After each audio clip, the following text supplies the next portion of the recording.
Thank you.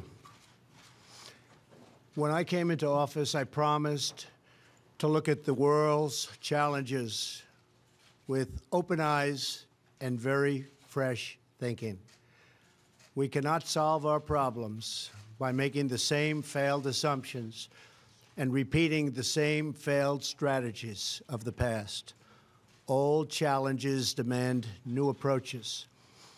My announcement today marks the beginning of a new approach to conflict between Israel and the Palestinians. In 1995, Congress adopted the Jerusalem Embassy Act, urging the federal government to relocate the American embassy to Jerusalem and to recognize that that city, and so importantly, is Israel's capital. This act passed Congress by an overwhelming bipartisan majority and was reaffirmed by a unanimous vote of the Senate only 6 months ago. Yet for over 20 years, every previous American president has exercised the law's waiver, refusing to move the U.S. Embassy to Jerusalem or to recognize Jerusalem as Israel's capital city.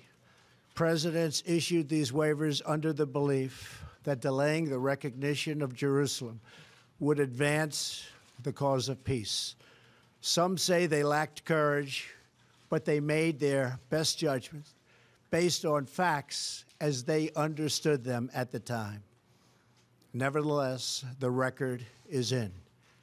After more than 2 decades of waivers, we are no closer to a lasting peace agreement between Israel and the Palestinians. It would be folly to assume that repeating the exact same formula would now produce a different or better result.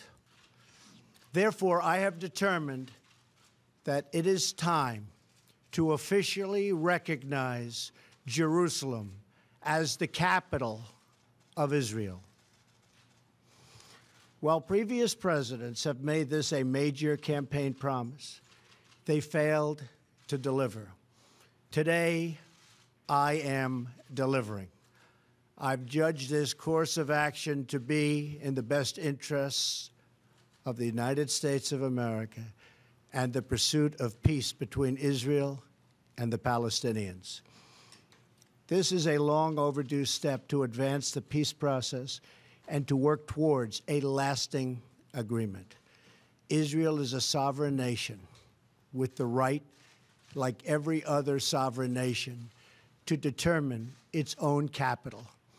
Acknowledging this is a fact is a necessary condition for achieving peace.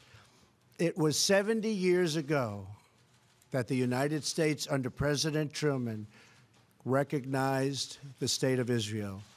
Ever since then, Israel has made its capital in the city of Jerusalem, the capital the Jewish people established in ancient times. Today, Jerusalem is the seat of the modern Israeli government.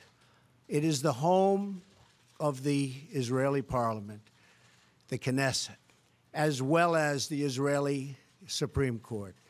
It is the location of the official residence of the Prime Minister and the President. It is the headquarters of many government ministries. For decades, visiting American presidents, secretaries of state, and military leaders have met their Israeli counterparts in Jerusalem, as I did on my trip to Israel earlier this year. Jerusalem is not just the heart of 3 great religions, but it is now also the heart of one of the most successful democracies in the world. Over the past 7 decades, the Israeli people have built a country where Jews, Muslims, and Christians, and people of all faiths are free to live and worship according to their conscience and according to their beliefs. Jerusalem is today and must remain a place where Jews pray at the Western Wall, where Christians walk the Stations of the Cross, and where Muslims worship at Al-Aqsa Mosque. However, through all of these years, presidents representing the United States have declined to officially recognize Jerusalem as Israel's capital. In fact, we have declined to acknowledge any Israeli capital at all. But today we finally acknowledge the obvious, that Jerusalem is Israel's capital. This is nothing more or less than a recognition of reality. It is also the right thing to do. It's something that has to be done. That is why, consistent with the Jerusalem Embassy Act, I am also directing the State Department to begin preparation to move the American Embassy from Tel Aviv to Jerusalem. This will immediately begin the process of hiring architects, engineers, and planners so that a new embassy, when completed, will be a magnificent tribute to peace. In making these announcements, I also want to make one point very clear. This decision is not intended in any way to reflect a departure from our strong commitment to facilitate a lasting peace agreement. We want an agreement that is a great deal for the Israelis and a great deal for the Palestinians. We are not taking a position of any final status issues, including the specific boundaries of the Israeli sovereignty in Jerusalem or the resolution of contested borders. Those questions are up to the parties involved. The United States remains deeply committed to helping facilitate a peace agreement that is acceptable to both sides. I intend to do everything in my power to help forge such an agreement.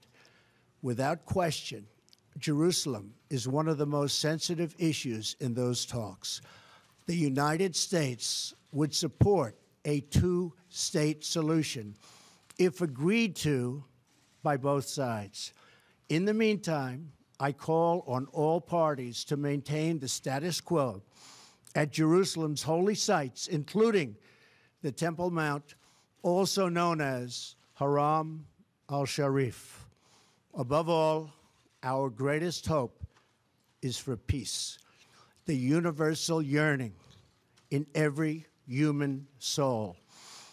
With today's action, I reaffirm my administration's longstanding commitment to a future of peace and security for the region. There will, of course, be disagreement and dissent regarding this announcement. But we are confident that ultimately, as we work through these disagreements, we will arrive at a peace and a place far greater in understanding and cooperation. This sacred city should call forth the best in humanity, lifting our sights to what it is possible, not pulling us back and down to the old fights that have become so totally predictable. Peace is never beyond the grasp of those willing to reach it. So today we call for calm, for moderation, and for the voices of tolerance to prevail over the purveyors of hate. Our children should inherit our love, not our conflicts. I repeat the message I delivered at the historic and extraordinary summit in Saudi Arabia earlier this year. The Middle East is a region rich with culture, spirit, and history. Its people are brilliant, proud, and diverse, vibrant, and strong. But the incredible future awaiting this region is held at bay by bloodshed, ignorance, and terror. Vice President Pence will travel to the region in the coming days to reaffirm our commitment to work with partners throughout the Middle East to defeat radicalism that threatens the hopes and dreams of future generations. It is time for the many who desire peace to expel the extremists from their midst. It is time for all civilized nations and people to respond to disagreement with reasoned debate, not violence. And it is time for young and moderate voices all across the Middle East to claim for themselves a bright and beautiful future. So today, let us rededicate ourselves to a path of mutual understanding and respect. Let us rethink old assumptions and open our hearts and minds to possible and possibilities. And finally, I ask the leaders of the region, political and religious, Israeli and Palestinian, Jewish and Christian and Muslim, to join us in the noble quest for lasting peace. Thank you. God bless you. God bless Israel. God bless the Palestinians. And God bless the United States. Thank you very much. Thank you.